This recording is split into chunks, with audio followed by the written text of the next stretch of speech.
Bonjour à tous, bienvenue sur Karin's Cuisine. Alors aujourd'hui je vais vous montrer comment je fais mon fraisier en utilisant la crème pâtissière et non la crème mousseline. Tout simplement parce que j'évite qu'il y ait un peu trop de beurre et c'est plus facile pour moi.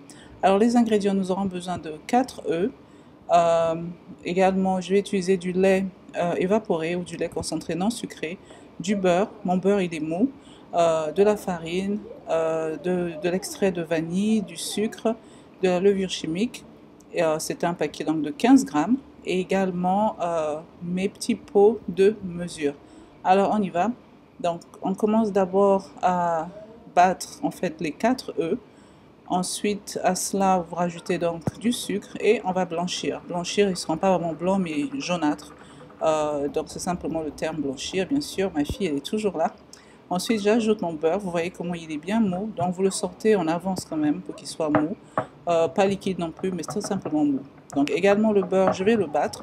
Vous pouvez utiliser un fouet ou si vous avez un mixeur électrique ou à main, vous le faites. Ensuite, à cela, je rajoute donc le mélange des œufs et du sucre que nous avons réalisé tout à l'heure. Voilà, donc vous mélangez, je le fais en fait petit à petit. Je mélange bien jusqu'à ce que le mélange soit bien homogène.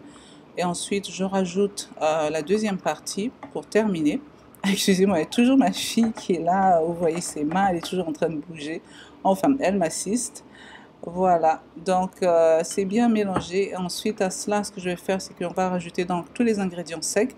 Donc, à ma farine, je ne l'ai pas mentionné au départ, mais j'ai déjà mis une pincée de sel. Et là, j'ajoute donc la levure chimique. Vous mélangez bien. Et on ajoute cela donc à notre mélange précédent avec les œufs, le sucre, le beurre et tout. Vous mélangez petit à petit, également, que ce soit bien homogène. Et la vanille, l'extrait de vanille, vous l'ajoutez. J'ai mis à peu près la moitié d'une cuillère à café. Et à cela, bien sûr, on n'oublie pas le lait, parce que je suis toujours en train d'oublier un ingrédient quand je fais mes gâteaux. Donc voilà, le lait, c'était un petit pot, hein, c'est genre half a cup. Voilà, bien mélangé. Donc comme je n'ai qu'un moule, et c'est un tout petit moule en fait que j'ai, donc je vais le faire en deux fois pour faire donc mon gâteau, parce que j'aurai besoin de deux gâteaux pour faire mon fraisier. Ou sinon, vous pouvez complètement remplir votre moule et ensuite couper le gâteau au milieu. Mais bon, j'ai préféré le faire en deux fois, comme ça, c'est égal. Voilà, donc au four pour 20 à 30 minutes. Moi, je le mets tout souvent au centre de mon four pour éviter que ça brûle. Donc, je vais laisser refroidir. Et cette partie, ben, ce sera en fait le dessus de mon gâteau. Je vous montrerai tout à l'heure, vous allez comprendre. Voilà, je mets ça de ce côté et rebelote. On utilise donc la deuxième partie du gâteau pour faire mon deuxième gâteau. Voilà, donc en fait la pâte vous la séparez en deux pour avoir deux sponge cakes. Ce sont des gâteaux légers en fait. Au lieu de faire une viennoise, bah, moi je fais comme ça. Voilà, maintenant pour ma crème pâtissière, vraiment très très simple à faire. Vous aurez besoin donc de farine, de maïzena ou simplement de farine de maïs, du lait, du sucre, des œufs. Les œufs, on va juste utiliser le jaune d'œuf, également de la vanille. J'utilise l'extrait de vanille, mais si vous avez la gousse de vanille, ben allez-y, utilisez-la. Donc voilà, là, on va laisser donc revenir à feu doux. On va porter à ébullition. Pendant ce temps, je sépare mes œufs. Ah! Yeah, but we stay. Oh! Ça fait je sais pas combien d'années que j'utilise ce truc et ma fille vient de le poser là comme ça. Je savais pas en fait que c'était possible de le poser. Ah d'accord, et ben voilà. On va voir si ça va rester. Oh là là, franchement, il a fallu qu'Andrea vienne m'aider pour que je découvre ça. Thank you, Andrea. Wow. Comme quoi, ben, on apprend tous les jours. Donc voilà, là je sépare donc les jaunes des blancs. Ensuite, je vais blanchir encore avec donc le sucre, bien sûr. Vous blanchissez, vous voyez la couleur. Voilà, comme il n'y a pas le jaune, le blanc d'œuf, pardon, donc vous voyez la différence. C'est un peu plus blanc. Voilà, donc j'ai ajouté la maïzena, la farine. Et là, donc le lait que j'ai porté à ébullition tout à l'heure, ben, on le mélange. J'utilise une partie en fait, vous mélangez bien, vous fouettez bien.